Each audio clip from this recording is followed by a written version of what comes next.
नमस्कार। Rupee dollar के ऊपर चर्चा हो रही है। आजकल रुपया डिप्रिशिएट हो रहा है। इनफैक्ट ग्लोबली अगर आप देखेंगे तो रुपी ये डॉलर की तुलना में डिप्रिशिएट हुआ है, पर बाकी कई करेंसीज की तुलना में स्टेबल या अप्रिशिएट हुआ है। पर वो एक अलग विषय है। अ, अभी हम जो एक विषय देखेंगे वो ये है कि पिछले 8 या 10 वर्षों में भारत और अमेरिका के ब्याज दरों में क्या रिलेशन रहा है। बहुत इम्पोर्टेंट, क्योंकि करेंसी में आप अगर यूट्यूब पे जाएंगे और मनी बी यूएसडी आईएनआर लिखेंगे तो कई सारे वीडियोस हैं रुपी डॉलर के। इनफैक्ट बॉन्ड मार्केट की तो पूरी सीरीज है। तो rupee dollar, Sensex, yield, currency, inflation, ये सारे विषय एक दूसरे से संबंधित है। तो जिन्होंने ये वीडियोस देखे हैं आपको पता होगा, पर नहीं देखे हैं तो आप money B USD INR search कर सकते हैं यूट्यूब पे। चलिए, अब ध्यान दीजिए। 2014 में ये जो नीली लाइन है, पहले देखिए, ये जो नीली लाइन है ये अमेरिका के 10 ईयर जी से कील्ड है। ये जो ऑरेंज लाइन है ये भारत के 10 ईयर जी से कील्ड है। और ये जो कैंडल स्टिक्स है ये रुपी डॉलर है इन्वर्टेड स्केल, यानी कि ये ऊपर ऊपर ऊपर जा रहा है तो रुपी डेप्रिशिएट हो रहा है, ऐसा उसका मतलब होगा। ये राइट स्केल है, ये लेफ्ट स्केल है। अभी ध्यान दीजिए, 2014 में ये यहाँ पे आप देख सकते हो अमेरिका का ब्याज दर ये 3% के आसपास चले गया। यहाँ पे ऊपर फिगर्स लिख के आएंगे तो यहाँ पे आप देख सकते हो कि अमेरिका का ब्याज दर ये लगभग 3% जब था, तब भारत का ब्याज दर ये लगभग 9% आ गया था। यहाँ पे आप देख सकते हो अमेरिका 3%, भारत 9%, यानी दोनों में का अंतर कितना है? 6% का लगभग उनमें अंतर है, डिफरेंस है। यानी कि भारत की ईल्ड, ये 10 ईयर जी से ईल्ड, ये अमेरिका के 10 ईयर जी से ईल्ड से 6% ऊपर थी। फिर कुछ समय बाद इंटरेस्ट रेट्स नीचे आए और फिर वापस ऊपर गया। अभी दूसरे बार जब अमेरिका के ब्याज दर वापस 3%, आप देख सकते हो ये टॉप की लाइन और ये टॉप, तो वापस 3% आए। इस बार भारत के ब्याज दर 9% तक वापस नहीं गए, पर आप देख सकते हो लगभग 8% पे जाके रुक गए। कहने का क्या तात्पर्य है कि दोनों देशों में के ब्याज दरों में का अंतर ये लगभग 1% से कम हो गया। सॉरी, ये लगभग, बारिश चालू हो गई है, ठंडी है, खाना पीना चल रहा है तो खांसी हो रही है थोड़ी सी, कोविड वाली नहीं है। तो ये दोनों ब्याज दरों में का अंतर 1% से कम हो गया। फिर ब्याज दरें नीचे आई। अभी अभी जो परिस्थिति है, ब्याज दर फिर से ऊपर गए अमेरिका के। आपको पता होगा ईसीबी ने ब्याज दरें बढ़ा दिए। तो विश्व भर में संकुचन चल रहा है ना, कि सब अपने डेवलप्ड इकोनॉमीज अपने ब्याज दर बढ़ा रहे हैं या क्वांटिटेटिव ईजिंग कम कर रहे हैं, जिसके कारण डॉलर पीछे जा रहा है, जिसके कारण यील्ड्स बढ़ रहे हैं, गोल्ड या क्रूड नीचे आ रहे हैं। तो ये एक करंट सिनारियो है ना, एक एक शॉर्ट टर्म फिनोमेना आप बोल सकते हो, कि जो इतने सालों तक कोविड का जो था या जो बाकी सब था, उसके लिए जो इजी लिक्विडिटी पॉलिसी बनाई थी वो अभी वापस कर रहे हैं।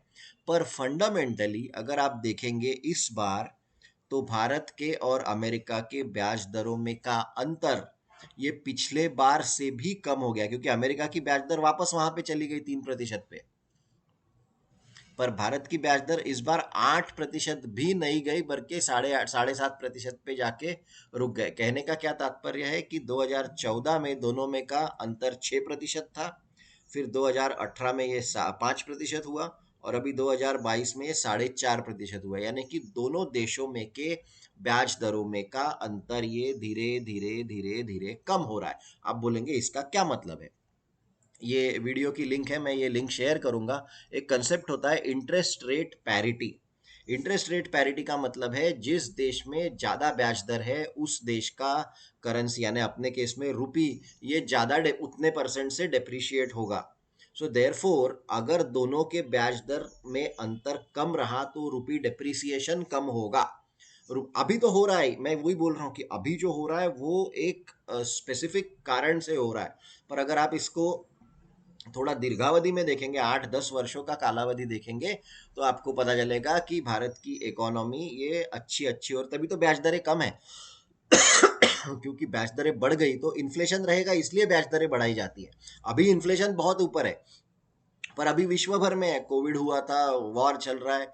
तो मैं वही बता रहा हूँ कि एकदम से डोंट मिस द, क्या है वो, वुड्स फॉर द ट्रीज, या जो भी कंसेप्ट है, यानी कि आप एकदम शॉर्ट टर्म देखोगे तो आप बड़ी पिक्चर नहीं देखोगे और फिर इंटरप्रिटेशन गलत हो जाएगा। इसलिए थोड़ा सा पीछे हट के बर्ड्स आई व्यू देखना है कि दीर्घावधि। तो अभी इसका कारण ये भी, अब इससे ये भी आप अनुमान लगा सकते हो कि ठीक है, रुपया डिप्रिशिएट हो रहा है।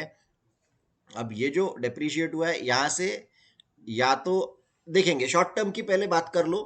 अगर शॉर्ट टर्म में ऐसे ही होता रहा उथल पुथल तो कुछ भी हो सकता है, पर मैं लॉन्ग टर्म बता रहा हूँ क्योंकि हम ये पिछले 8-10 वर्षों की बात कर रहे हैं। तो अगर इन दोनों देशों के ब्याज दरों में का अंतर यही रहा या और कम हुआ, तो रुपया डेप्रिसिएशन का रेट ये कम, या तो रुपया यहीं पे रहेगा या तो रुपया थोड़ा सा ऊपर भी आ सकता है। ये कोई फॉरेक्स फ्लोज या ये सब की बात नहीं, ये मैथमेटिक्स है। इंटरेस्ट रेट पैरिटी का वीडियो है, मैं लिंक डाल दूंगा नीचे। ये अनलिस्टेड वीडियो है इसलिए आपको मिलेगा नहीं, मैं उसकी लिंक डिस्क्रिप्शन में डाल दूंगा। पर ये आपको समझना आवश्यक है एक पार्ट। मैं लॉन्ग टर्म का, ये लॉन्ग टर्म का पार्ट था। अभी शॉर्ट टर्म पे आ जाओ, अभी शॉर्ट टर्म पे आ जाओ। शॉर्ट टर्म है यील्ड्स एंड डाउ जोन्स। हम अभी यील्ड्स को, ये मंथली चार्ट है, हम यील्ड्स और डाउ जोन्स देख रहे हैं, यूएस का। आप देखिए, ये अपना बहुत पुराना चार्ट है। इसमें आप देख सकते हो जब भी शॉर्ट टर्म यील्ड, ये लाल वाली लाइन 10 ईयर का जो यील्ड है, यानी कि लॉन्ग टर्म यील्ड है, उसके पास जाती है, तब जनरली इक्विटी मार्केट में फॉल होता है। एक बार हुआ था 2003 में, आप देख सकते हो। और ये कई महीने तक चलता है, ऐसा नहीं है कि आज हुआ तो कल गिरेगा। ये 12 महीने, 16 महीने कितने दिन तक ये हुआ है। तो ये रिलेशन एक बार 2003 में हुआ, दूसरे बार 2006 2007 में हुआ, और अभी तीसरे बार कोविड के पहले हुआ, और अभी वापस हम उसी परिस्थिति में जा रहे हैं। तो आप समझिए क्या होता है। जब यूएस फेड या जब सेंट्रल बैंक लिक्विडिटी सकआउट करता है, तो शॉर्ट टर्म यील्ड्स ऊपर, ये लाल वाली लाइन, शॉर्ट टर्म यील्ड्स ऊपर चले जाते हैं। क्यों ऊपर जाते हैं? क्योंकि लिक्विडिटी कम हो रही है, सीधा सीधा लिक्विडिटी कम होने के कारण यील्ड्स कम हो जाती हैं, तो एक बात है। पर जो लॉन्ग टर्म यील्ड है, वो जो ऊपर भागे थे इन्फ्लेशन के डर से, वो क्यों नीचे आ रहे हैं? आप देखिए हर बार यहाँ पे जब यील्ड बढ़ना चालू, तो आप ये देख सकते हो काली लाइन भी नीचे आना चालू हो गई, यानी कि लॉन्ग टर्म यील्ड। यहाँ पे भी वही है कि काली लाइन भी नीचे आई थी, ये यहाँ पे देखिए। तो जब लिक्विडिटी सकआउट होती है, तब जैसे शॉर्ट टर्म में लिक्विडिटी कम होने के कारण शॉर्ट टर्म यील्ड्स बढ़ते हैं, वैसे ही लिक्विडिटी कम होने के कारण या कॉस्ट ऑफ लिक्विडिटी बढ़ने के कारण आगे चल के रिसेशन आएगा या स्लो डाउन आएगा। इसके कारण लॉन्ग टर्म यील्ड्स गिरना चालू हो जाते हैं, और फिर ऐसी परिस्थिति आती है कि शॉर्ट टर्म यील्ड और लॉन्ग टर्म यील्ड एक दूसरे के पास हो जाते हैं। और इसको बोलते हैं flat yield curve. Flat yield curve के ऊपर, यानी यील्ड कर्व के ऊपर एक पेपर है, आप बहुत सिंपल सा पेपर है, आप गूगल पे कैपिटल आइडियाज ऑनलाइन, आशुतोष, मेरी स्पेलिंग गलत लिख दी देखो, अगर डालेंगे तो आपको होपफुली मिलेगा। यील्ड कर्व इंटरेस्ट, हाँ ये वाला पेपर है, yield curve interest rates and asset allocation, 2011 का लिखा हुआ पेपर है, छोटा सा ही है, पर आपको ये मिल जाएगा। तो ये आपको और डिटेल में मिल जाएगा। पर कहने का तात्पर्य ये कि हम फिर से तो शॉर्ट टर्म और लॉन्ग टर्म दोनों देखिए। शॉर्ट टर्म में अगर ये दोनों यील्ड्स एक दूसरे के पास जाते हैं, तो हो सकता है कि यूएस मार्केट्स और फिर पर्याय से इंडियन मार्केट्स भी नीचे आ सकते हैं। लेकिन लॉन्ग टर्म में जो हमने देखा, किधर गया वो, हाँ इंडिया यूएस यील्ड्स, ये वाला लॉन्ग टर्म में, क्योंकि दोनों देशों के इंटरेस्ट रेट्स कम हो रहा है डिफरेंस, इसलिए रुपया स्टेबल होने के चांसेस ज़्यादा रहेंगे, इसलिए इन्फ्लेशन कंट्रोल रहने के चांसेस ज़्यादा रहेंगे, और इसलिए लॉन्ग टर्म में अपनी इकोनॉमी, पर्याय से अपना स्टॉक मार्केट अच्छा करने की संभावना है। तो जब मार्केट नीचे गिरता है, तो लॉन्ग टर्म के हिसाब से बाइंग अपॉर्चुनिटी करके आप इसको देख सकते हो। लॉन्ग टर्म यानी क्या? कम से कम 10 साल, कम से, ये देखिए ना यहाँ पे हमने कितने साल का अंतर लिया है, ये लगभग हमने 2014 से 2012 से लिया है, तो एक दशक के नीचे तो इक्विटी मार्केट के लिए आना ही नहीं है। तो ये एक अभी कुछ तो भी छोटा सा सैटरडे को देख रहा था, इसलिए एक अच्छा पॉइंट मिला तो बोला चलो, एक बहुत दिनों से वीडियो नहीं बनाया तो ये एक वीडियो है।